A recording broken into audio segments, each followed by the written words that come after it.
etayaiva, savicārā, nirvicārā ca, sūkṣma-viṣayā, vyākhātā.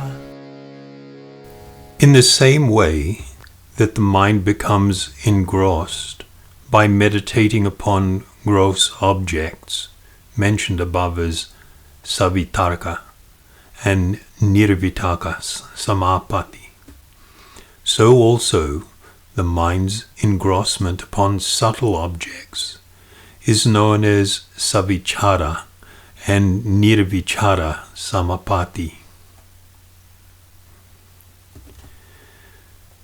So before commenting on this verse any further, I think it's necessary for us to have an understanding of what is the big picture if we don't actually understand because of not having been exposed to these ideas or the broader Vedic philosophy. And then what a person will normally do is speculate, and based upon their own limited experience and understanding, they'll try to develop an understanding of what's been mentioned here. So if you recall in the 17th sutra of this pada, there was a discussion on the 24 tattvas, or the truths found in the Sankhya and also in the broader or wider Vedas, that they were referring to these 24 elements which material nature consists of.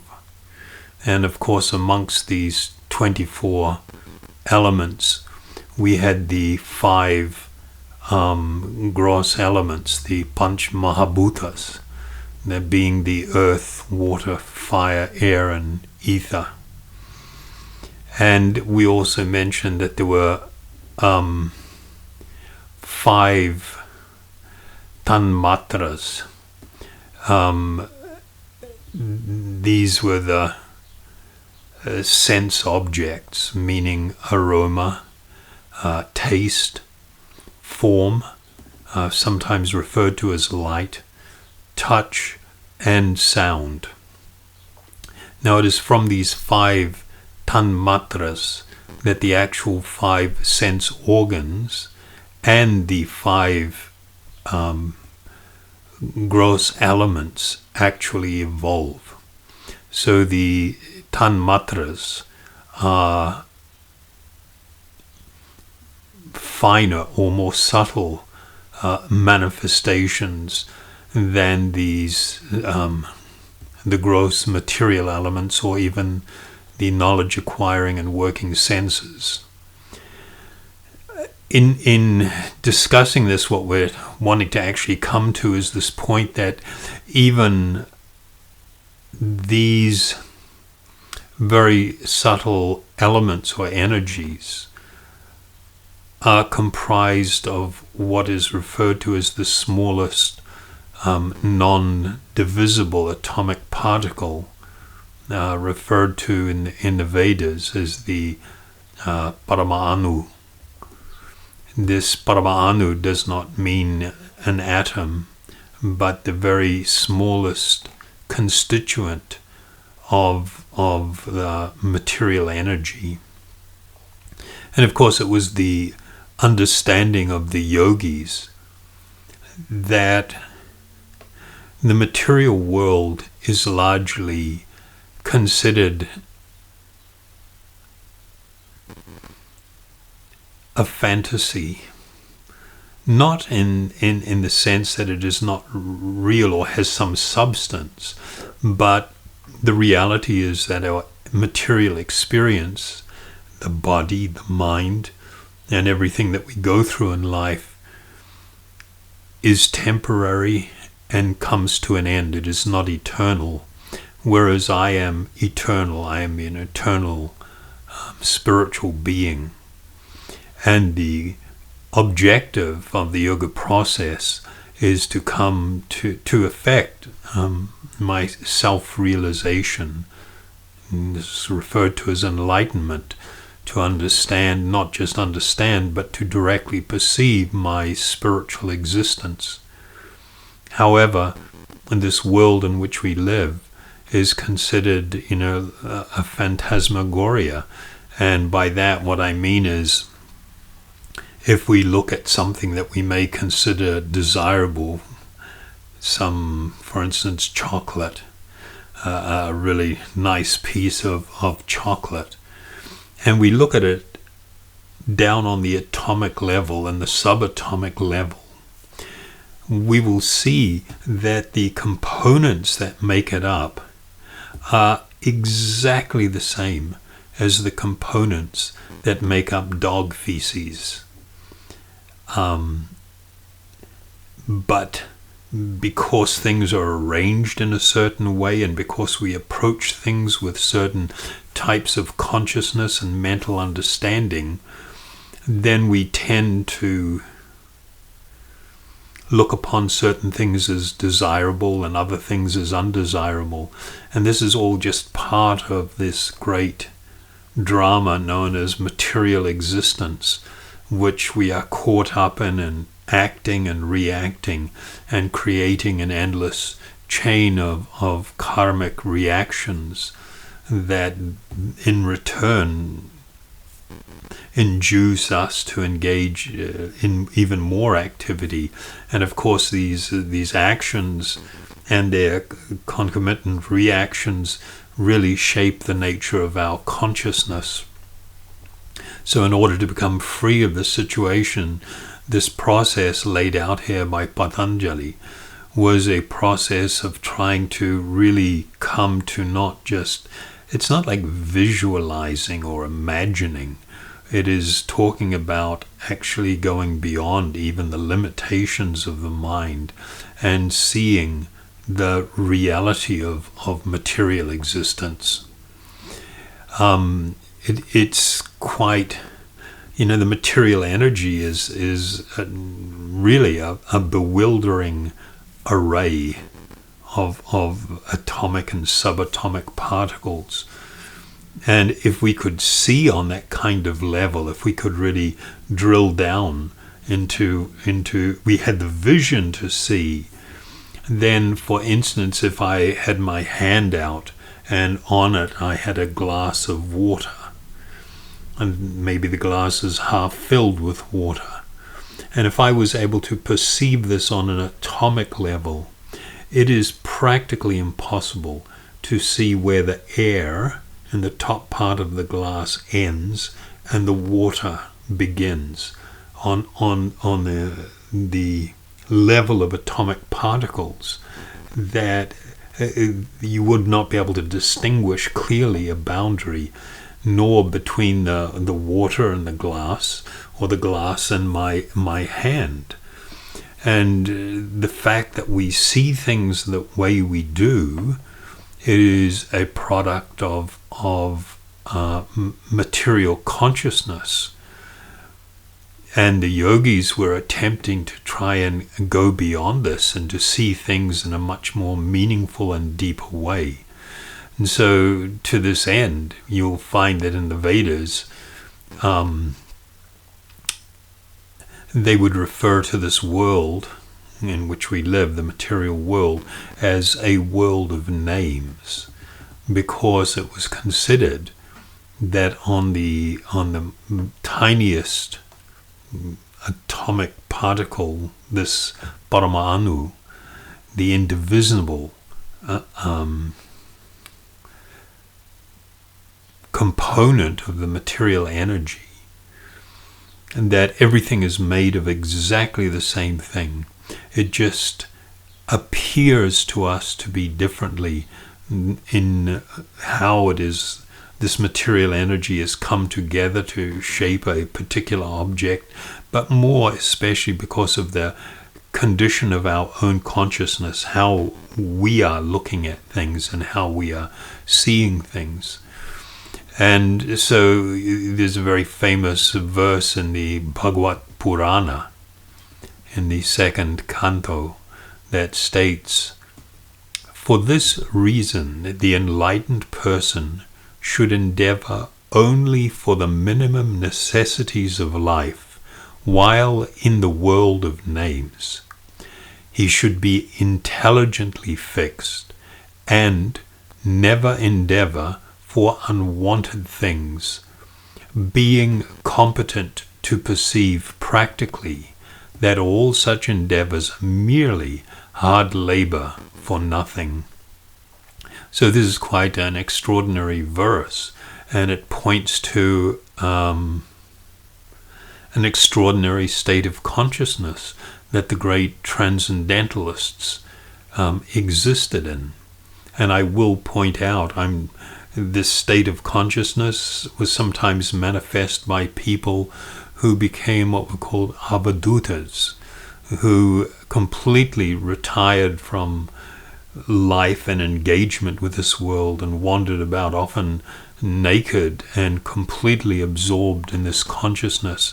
They were often scorned by people and treated rather badly by children and people that had no spiritual perception of things. So you have that's a kind of like one end of the scale, all the way through to somebody who may be very much involved for a transcendental purpose in what would be considered worldly affairs. And of course the example here is Arjuna engaging in a battle, but in a state of full transcendental consciousness. So this struggle to understand or to have the right vision of things has been compared by Professor Edwin Bryant, who has done a commentary also on the Yoga-sutra, as like drawing a comparison between physics, as it's known in the scientific world, and what we could refer to as Sankhyan physics. In this world, it's known to physicists and chemists, but to physicists in particular, that water, as ice in its frozen form, it can be seen either in that form as being solid, or more deeply as being a liquid now in a solid state. And even water in its room temperature form as a liquid can be perceived as actually being a liquefied gas, meaning that when the temperature is appropriate, or under the right conditions, water evaporates and becomes gaseous in nature, as it is constantly drawn, for instance, from the ocean and forms clouds. And then if we go on an even deeper level and we look at water as being a combination of hydrogen and oxygen submolecules, and on even a more subtle level as being different atomic particles, neutrons, protons, electrons. So while physicists can see things and comprehend things and be intensely aware of these realities, so similarly the yogis also had a view. And Edwin Bryant has stated that one difference is that in modern science, the atomic or subatomic structure of matter can be perceived only by advanced mechanical instrumentation or inferred as existing, whereas Patanjali and the yoga tradition claim that the yogi can actually and personally perceive, or more accurately experience, with the mind the subtle essence of an object without any such props. So this was the endeavor of the yogi, the transcendentalist, to actually see the reality of material nature and to come to learn about the reality of my own transcendental or spiritual nature. So the meditative states that have been described in this verse are for this purpose of actually coming to know the true nature of things. That's the only purpose that they actually serve. And what this leads to is for the transcendentalist, the savitarkā, to come to this point of being what's commonly referred to as equipoised, to be completely unmoved, to be stable and not put out of balance by the existence by the effects of material nature and material consciousness. So we see this reference to becoming equipoised and unaffected by the dualities commonly repeated. And I'll just give one example from the Bhagavad Gita in the 2nd chapter. There is the 48th verse. Perform your duty equipoised, O Arjuna, abandoning all attachment to success or failure. Such equanimity is called yoga. So here we have a wonderful description from the Bhagavad Gita of what is this condition known as yoga. In another verse it states, those whose minds are established in sameness and equanimity have already conquered the conditions of birth and death. They are flawless like Brahman, and thus they are already situated in Brahman. So it lays out the reality that even while existing within this body, one can attain and achieve this transcendental platform. And then another verse, one who is equal to friends and enemies, who is equipoised in honor and dishonor, heat and cold, happiness and distress, fame and infamy, who is always free from contaminating association, always silent and satisfied with anything, who doesn't care for any residence, who is fixed in knowledge, and who is engaged in service to the Supreme with great devotion. Such a person is very dear to me. So we won't talk at any length on these verses, and perhaps you can refer to them, pause the video and actually contemplate upon them, because they are incredibly profound and of great significance. And what they are doing is speaking to what is the goal of this meditative practice that has been laid out here by Patanjali.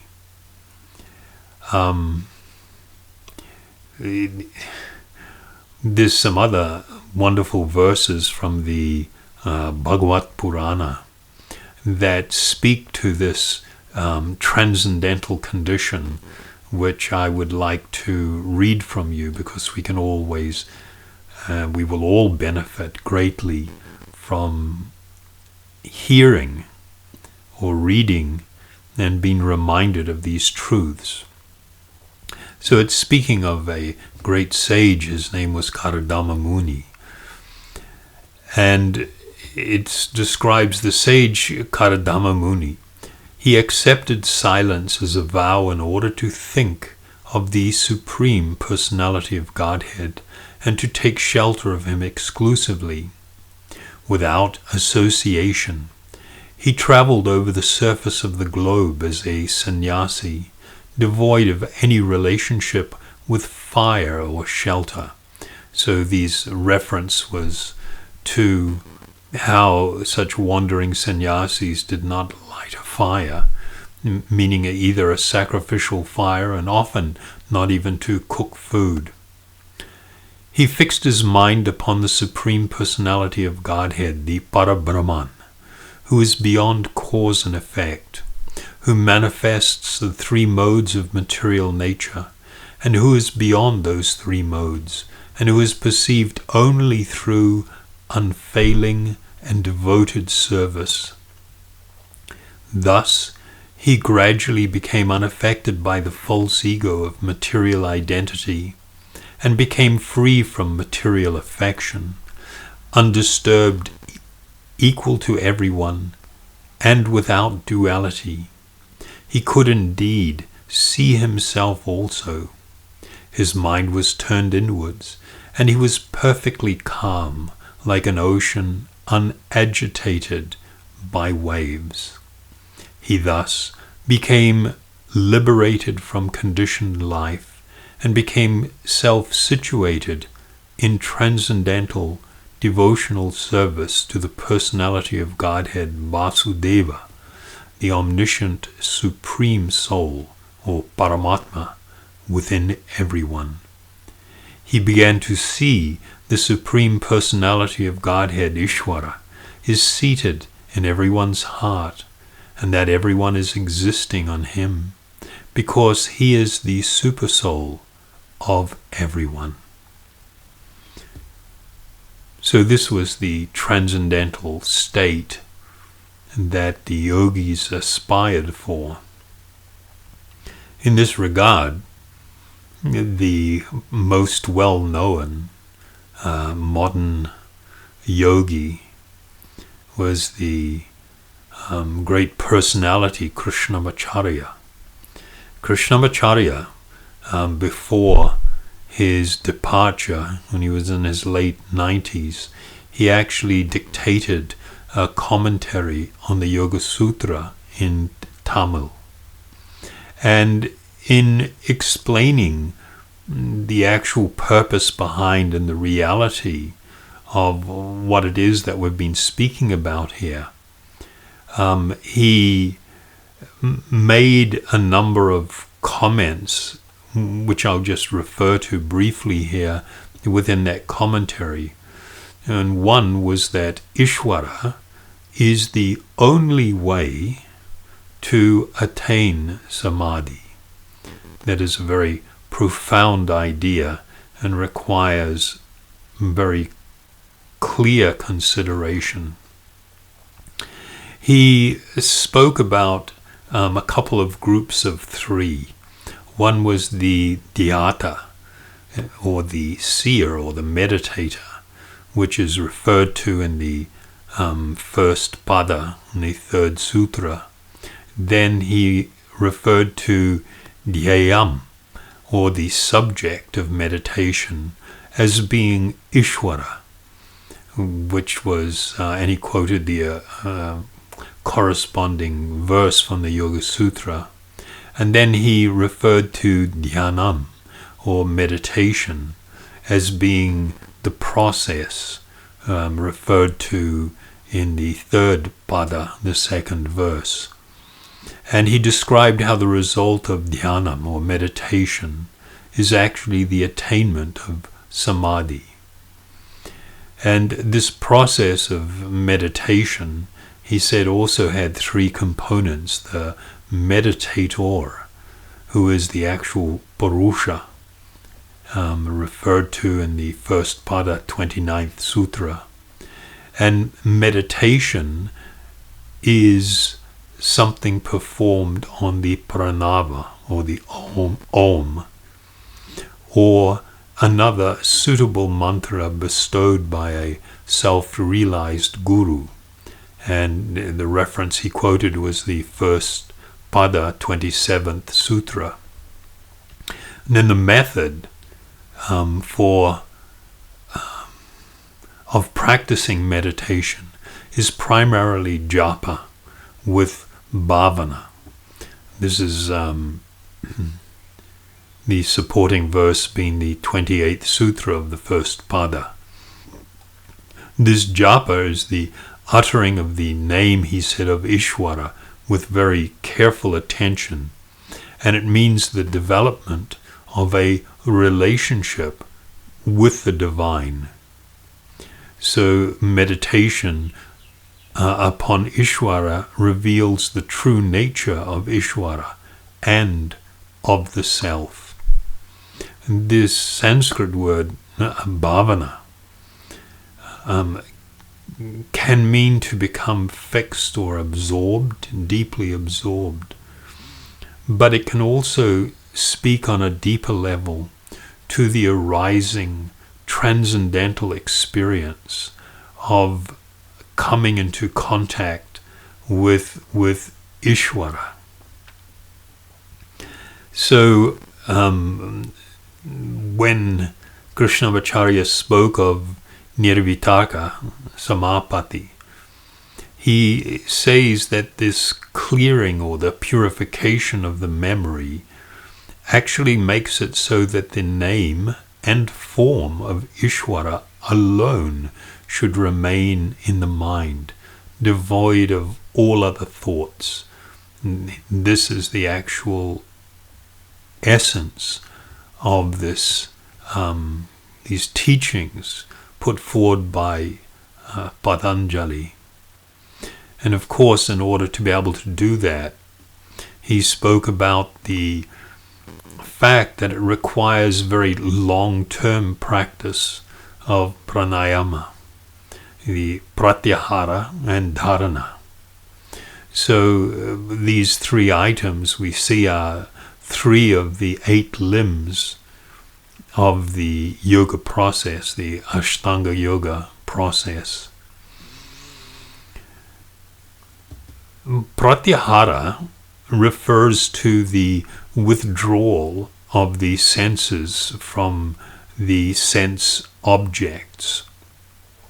And this is also spoken about throughout the Vedas. It's very clearly and specifically mentioned within the Bhagavad Gita, and is very much tied to the objective or purpose of the meditation that is practiced in the sutra that we're speaking about here, that we're referencing.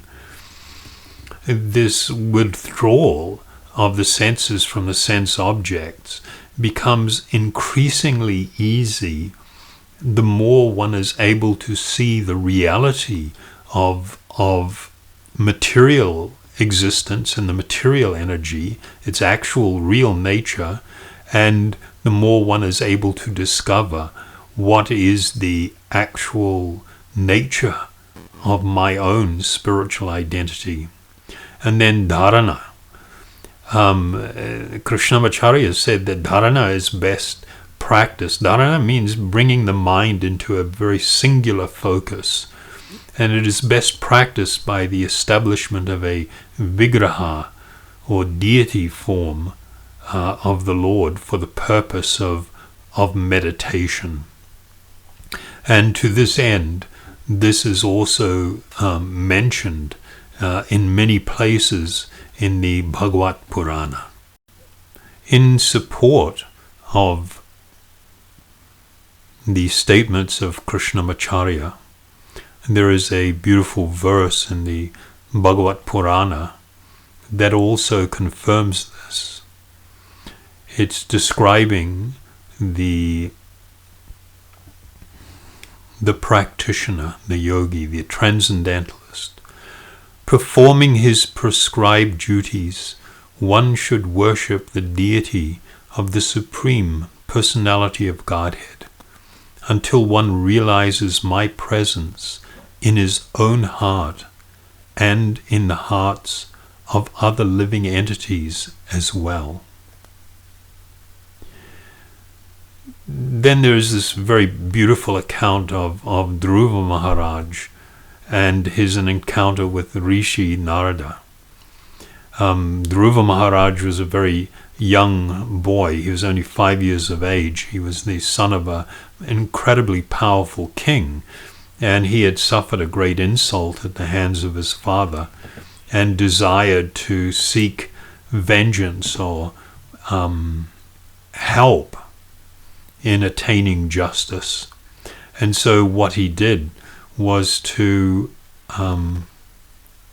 run off to the forest to seek out Ishvara so that he could gain justice. And in this journey, staying out there alone in the depths of the forest, with great determination, very passionate little guy, Narada Muni came upon him and told him fundamentally to go home. You know, you're too young and inexperienced, and perhaps when you're later, you can try to engage in this path or process. Of course, Dhruva Maharaj said that he was not able to hear these instructions because of his passionate nature and was going to stay there anyway. So Narada Muni, seeing that he was so determined, decided to give him spiritual initiation with a transcendental mantra and advise him then how to undertake this process. And he states, "My dear boy, I therefore wish all good fortune for you. You should go to the banks of the Yamuna, where there is a virtuous forest named Madhuvana, and there be purified. Just by going there, one draws nearer to the Supreme Personality of Godhead who always lives there." Narada Muni instructed, "My dear boy, in the waters of the Yamuna river, which is known as Kalindi, one should take 3 baths daily, because the water is very auspicious, sacred, and clear.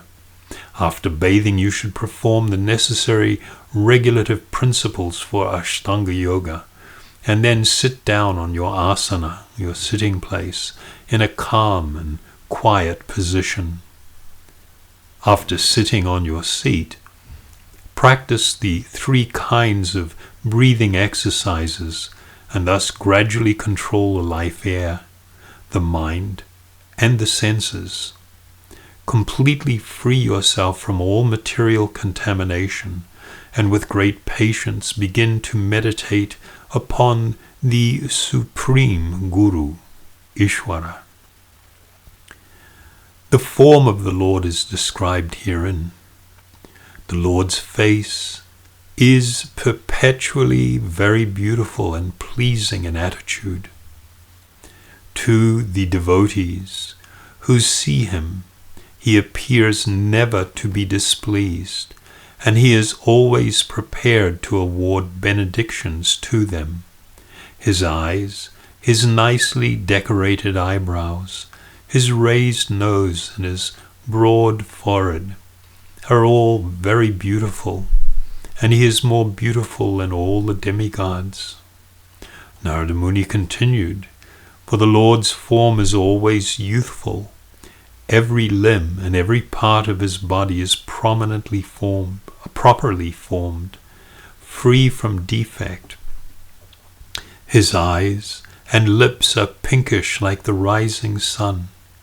He is always prepared to give shelter to the surrendered soul, and anyone so fortunate as to look upon him feels all satisfaction. The Lord is always worthy to be the master of the surrendered soul, for he is the ocean of mercy."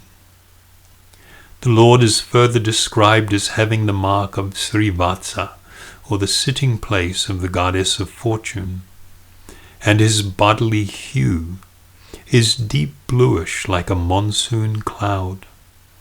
The Lord is a person. He wears a garland of flowers, and he is eternally manifest with 4 hands, which hold a conch shell, wheel, club, and lotus flower. The entire body of the Supreme Personality of Godhead, Vasudeva, is decorated. He wears a valuable jeweled helmet, necklaces and bracelets. His neck is adorned with the Kaustuba jewel, and he is dressed in yellow silk garments.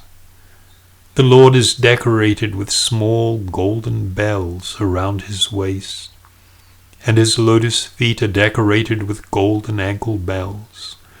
All his bodily features are very attractive and pleasing to the eyes. He is always peaceful, calm, and quiet, and very pleasing to the eyes and to the mind. Real yogis meditate upon the transcendental form of the Lord as he stands on the whirl of the lotus of their hearts, the jewel-like nails of his lotus feet glittering. The Lord is always smiling, and the devotee should constantly see the Lord in this form as he looks very mercifully towards the devotee. In this way, the meditator should look upon the Supreme Personality of Godhead, the bestower of all benedictions. One who meditates in this way, concentrating his mind upon the always auspicious form of the Lord, is very soon freed from all material contamination, and he does not come down from meditation upon the Lord. O Son of the King, now I shall speak unto you the mantra, which is to be chanted with the process of meditation. One who carefully chants this mantra for 7 nights can see the perfect human beings flying in the sky. Om Namo Bhagavate Vasudevaya. This is the 12-syllable mantra for worship of Lord Krishna. One should install the physical forms of the Lord, the Archa Vigraha, and with the chanting of the mantra, one should offer flowers and fruits and other varieties of foodstuff exactly according to the rules and regulations prescribed by authorities. But this should be done in consideration of place, time, and attendant conveniences and inconveniences. One should worship the Lord by offering pure water, pure flower garlands, fruits, flowers, and vegetables which are available in the forest, or by collecting newly grown grasses, small buds of flowers, or even the skins of trees, and if possible by offering tulasi leaves, which are very dear to the Lord. It is possible to worship a form of the Lord made of physical elements such as earth, water, pulp, wood, and metal. In the forest one can make a form with no more than earth and water, and worship him according to the above principles. A devotee who has full control of his self should be very sober and peaceful, and must be satisfied simply with eating whatever fruits and vegetables are available in the forest. So these passages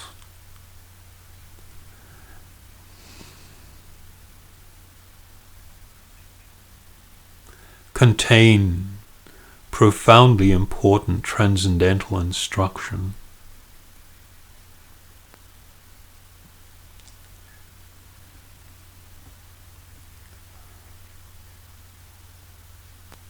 In relation to the Yoga-sutra verse that we are studying,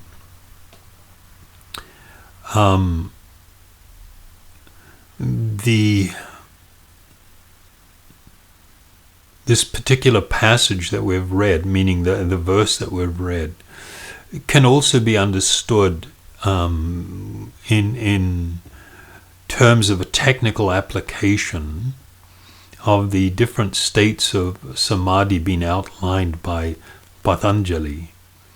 Edwin Bryant quotes from an academic word by Howard written in 1985, where he states the following in relation to applying these meditative states, samapatti, on the and the use of the chanting of the pranava, the omkara, as laid out by Patanjali. And it states, in the savitarkā stage of chanting, Om is mixed up with the conventional meanings and the ideas that we now know define vitarka meditation.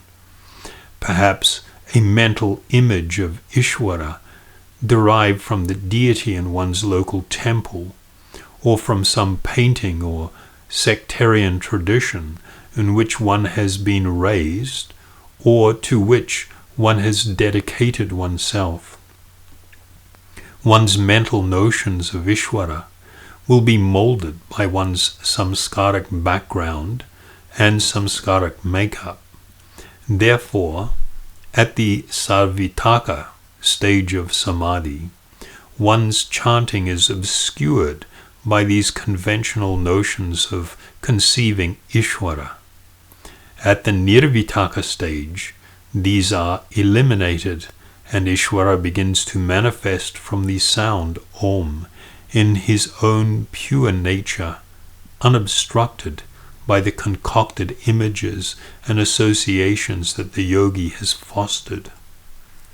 At the third stage of savicārā, as the chitta's focus on the recitation of the mantra deepens, one penetrates into the inner experience of the sound and gradually begins to experience, that is, directly perceive, Ishvara in his pure sattvic body. The yogi's mind is now so completely absorbed in this vision of Ishvara that he or she has lost all self-awareness. One forgets one's own self in the rapture of this divine vision. But it is imperative to note that, contra to Advaita Vedanta, one nonetheless always remains a distinct individual. In the final stage, one's absorption in this vision of Ishvara is extracted from a notion of time and space, and Ishvara and the sound of Om, of which Ishvara is the seed, is experienced as the infinite and eternal Supreme Being. So this particular description is actually incredibly insightful, and I was quite surprised when I first came across this, because it accurately portrays the deeper spiritual teachings regarding the performance of japa or meditation upon this transcendental sound, where one will become increasingly purified by this transcendental sound itself as a purifying agent. And as one becomes increasingly purified and the false concepts of the self and the material consciousness begin to fall away, then one will be able to actually begin to experience through revelation the transcendental nature and transcendental form of Ishvara. And this is something that we've referenced partially in the past, and we will go into deeper explanations of this going forward. Thank you very much.